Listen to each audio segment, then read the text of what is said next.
Israel Hamas যুদ্ধ সংক্ষিপ্ত ভাবা হয়েছিল, কিন্তু বছর পেরিয়ে যুদ্ধ চলছেই। ইউক্রেন রাশিয়া যুদ্ধ 1000 দিন পেরিয়ে অনিশ্চিত সময়ের দিকে। এদিকে নিউ ওয়ার্ল্ড অর্ডার প্রতিষ্ঠা করতে চায় অনেক দেশ। বিশ্ব ব্যবস্থা নিয়ে গবেষকরা বলছেন সময়টা আসলেই পরিবর্তনের। 2030-এর মধ্যে ভেঙে চুরে জন্ম নেবে এক নতুন বিশ্বের। অপেক্ষা করছে অনেক বিষয়। বিস্তারিত ডেস্ক রিপোর্টে। যুদ্ধবিগ্রহ আর অস্থিরতা বিবেচনায় সবচেয়ে কঠিন সময় পার করছে বিশ্ব। আপনি বিনা দ্বিধায় বলতে পারেন, দ্বিতীয় বিশ্বযুদ্ধের পর সবচেয়ে অস্থিরতা ও অনিশ্চয়তায় ভুগছে বিশ্ব। বিশ্ব ব্যবস্থা নিয়ে গবেষণা করেন এমন একদল বিশ্লেষক দ্য জিওগ্রাফি টিচারে প্রকাশিত এক নিবন্ধে বলেছেন, আগামী 2030-এর দশক হবে বিশ্ব পরিবর্তনের দশক। এই দশকেই বিশ্বের রাজনৈতিক মানচিত্র অনেকটাই পাল্টে যাবে।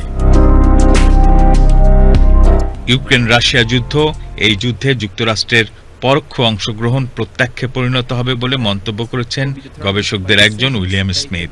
তিনি মনে করেন, বিশ্ব ব্যবস্থা বদলে যাবার ক্যাটালিস্ট হিসেবে কাজ করবে সামরিক ও অর্থনৈতিক শক্তি হিসেবে চীনের উত্থান এবং একে ঠেকিয়ে দেবার জন্য যুক্তরাষ্ট্রের পদক্ষেপ, ইসরায়েল ফিলিস্তিন যুদ্ধ সহ মধ্যপ্রাচ্য জুড়ে উত্তেজনা, ইরানের তথ্য প্রযুক্তি ভিত্তিক সামরিক শক্তি হিসেবে বিকাশ লাভ এবং একে ঠেকাতে পশ্চিমা দেশগুলোর মরিয়া হওয়ার প্রবণতা। জিওগ্রাফি টিচারের প্রবন্ধ বলছে, উত্তর কোরিয়া প্রশ্নে জাপান, চীন ও দক্ষিণ কোরিয়াকে একটি সমঝোতায় পৌঁছতেই হবে।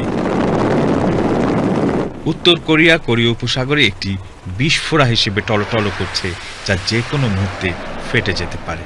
স্মিথ বলছেন, অনেকের ধারণাকে মিথ্যে করে দিয়ে আফগানিস্তানে কোনো অস্থিতিশীলতা তৈরি হবে না, বরং আফগানরা একটি শান্তিপ্রিয় দেশ হিসেবে বিশ্বের বুকে বিকশিত হবে। অন্যদিকে উপমহাদেশ আরও অস্থিতিশীল হয়ে বিশ্ব রাজনীতির কেন্দ্রবিন্দুতে পরিণত হবে। গবেষক দলের নিবন্ধে বলা হয়েছে, যদি বিশ্বের রাজনৈতিক মানচিত্র পাল্টে যায়, তাতে অবাক হওয়ার কিছুই থাকবে না। স্মিথের ভাষায়, বরং আপনি প্রস্তুত থাকুন এটা দেখার জন্য যে হয়তো দেখা যাবে বিশ্বে দেশের সংখ্যাই কমে গিয়েছে। Text report, Bangladesh television.